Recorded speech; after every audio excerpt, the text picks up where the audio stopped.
This is education with a purpose. If you are one of those people who color outside the lines, you'll love Stuart Grauer. Stuart is a very dedicated educator. When he talks about the education system in the United States, it doesn't take long to determine where he lays the blame for its shortcomings. Not on students, not on teachers. It is on what he sees as a deeply flawed system itself. A system obsessed with common cores yet has no heart. A system that promises to leave no children behind, but fails to ensure every child finds a path to get ahead. The system Stuart has grown to disdain didn't have much regard for him either. At one teaching stop, mocked and vilified by his colleagues for his unconventional methods, such as openly advocating his students cut class to spend time in nature, a colleague threatened to beat him up. Most educators, even the few bold enough to advocate truancy, would work within the system to make change. Stuart's response was to create a new school, and along with it, a completely new philosophy of teaching and learning. In 1991, just 2 years after Stuart earned his doctorate from what was then called the School of Education at USD, the Grauer School opened its doors.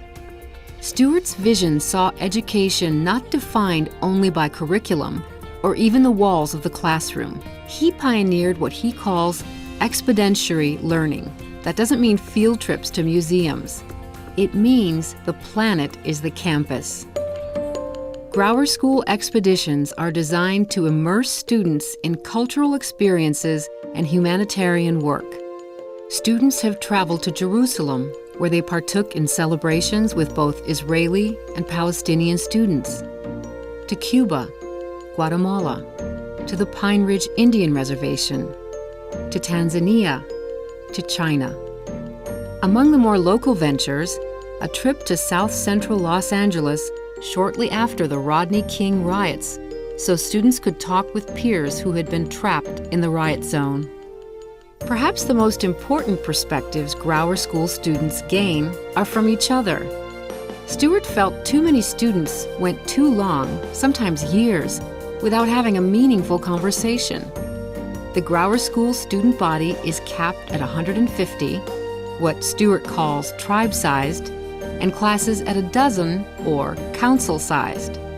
The small groups give teenagers the opportunity to use their own voices and to hear the voices of others, voices too often muted in larger, more intimidating forums.